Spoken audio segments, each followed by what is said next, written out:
Namaste children. Today our topic is People as Resource, Chapter 2 of Economics. This chapter is an effort to explain population as an asset for the economy rather than liability. Population becomes human capital when there is investment made in the form of education, training, and medical care. In fact, human capital is the stock of skill and productive knowledge embodied in them. People as resource is a way of referring to a country's working people in terms of their existing productive skills and abilities. Like other resources, population also is a resource, a human resource.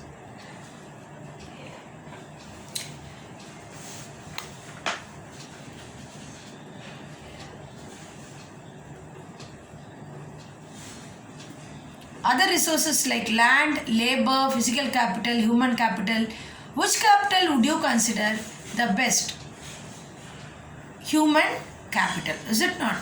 Why? Because it can develop to any extent in the benefit of nation's economy. Human resource can make use of land and capital. Land and capital cannot become useful on their own. They are made useful by human beings. Hence, human capital is best when compared to other capital. Is it clear?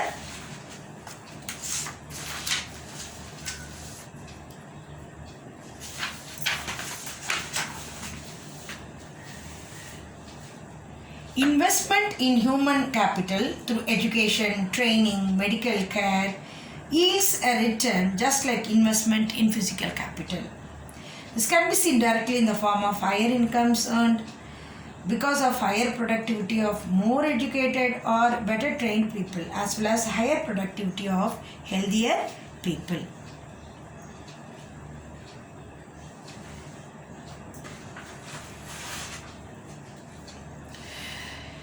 Educated parents invest more heavily on education of their child because they have realized the importance of education themselves, and this cycle we call it as virtuous cycle.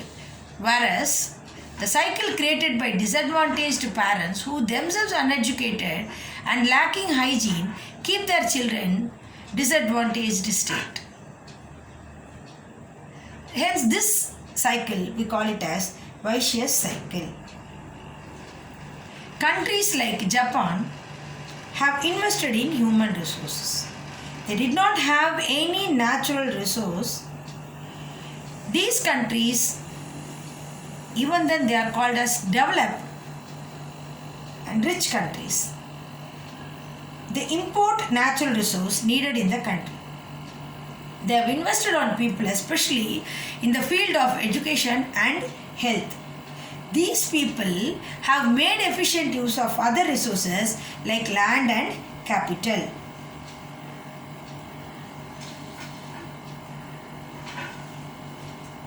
Efficiency and technology evolved by the people have made these countries rich and developed. Is it clear? Next, we are going to see about the economic activities by men and women. The various activities have been classified into three main sectors, that is primary sector, secondary sector and tertiary sector. Primary sector includes agriculture, fishing, poultry farming, mining, quarry. Manufacturing sector, actually it includes, manufacturing is included in the secondary sector, and in tertiary sector, trade, transport, communication, banking, tourism, insurance, etc. are involved here in tertiary sector. These activities add value to the national income. Economic activities have two parts.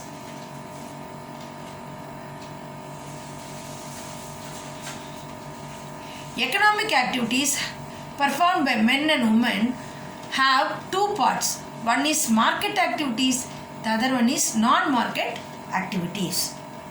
Market activities involve remuneration to anyone who performs, that is, activity performed for pay or profit. Non-market activities are the production for self-consumption. Is it clear? Okay. Now, due to the historical and cultural reasons, there is a division of labor between men and women in the family. Women generally look after domestic chores and men work in the fields.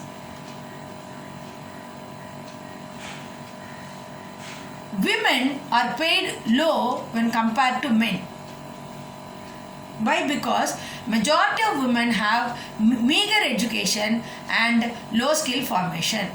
Most women work where job security is not there. However, women with high education and skill formation are paid at par with men. Some women have entered administrative and other services, including job that needs high levels of scientific and technological competence. Now, let us see about the quality of population. The quality of population. The quality of population depends upon the literacy rate, health of a person, indicated by life expectancy and skill formation acquired by the people of a country.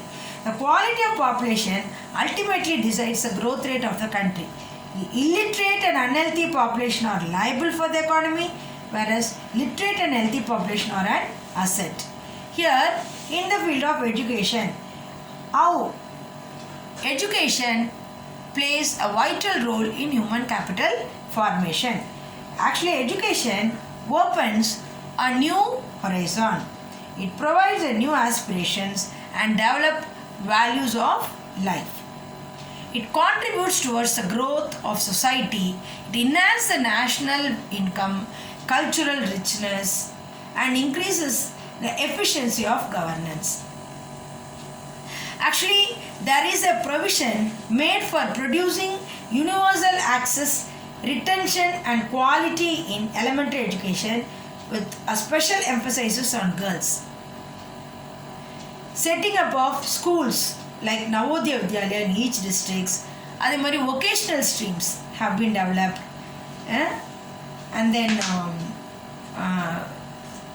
many provisions been established like Sarva Shiksha Abhiyan, elementary education to all children, providing elementary education to all children from the age group 6 to 14 years, and also along with it bridge courses and back to school campus have been initiated in order to increase the enrollment in elementary education. Midday meal scheme have been implemented in order to encourage attendance, improve their health status. 10th plan also been endeavored in order to increase the enrollment in higher education of 18 to 23 years, and also by 12th plan it also helped to increase the percentage of youth attending from 15% to 21%. What steps been implemented? What's the aim of 12th plan? It focuses on increasing access, quality, adoption of state-specific curriculum modification, networking on the use of information technology. Actually, the syllabus modified, curriculum being modified so that more people can get education. If the children are interested in mechanical division, then the stream divided, the curriculum being specified in the higher education, so polytechnic, so that the students can access the education. Is it clear? And also information technology. more advancement is made in information technology so that more youth can access education. Is it clear? Now, similarly, like the education, health also plays an important role in human capital formation. It helps to realize his potential and the ability to fight illness. An unhealthy person becomes a liability for an organization. Our national policy aims at improving the accessibility healthcare, family welfare and nutritional services. Even in schools, camps made in order to check the health of children, is it not? Okay.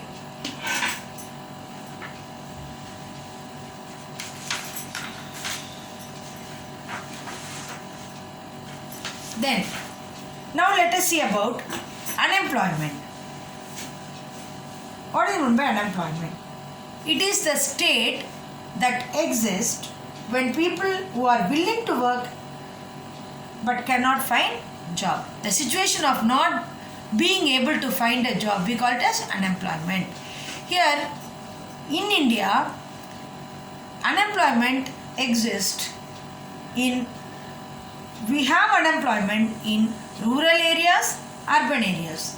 In case of rural areas, there is seasonal and disguised unemployment. Urban areas have mostly educated unemployment. Seasonal unemployment happens when people are not able to find job during some months of year.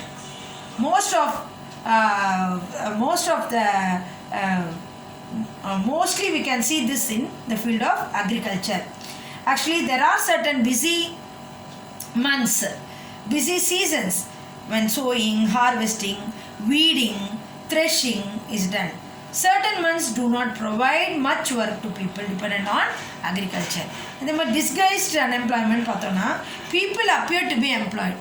பார்க்கறதுக்கு people appear to be employed மாதிரியே இருக்கும். But actually பார்த்தா people may not find work. They have agricultural plot where they find work. Most of the family members engaged in agricultural activity.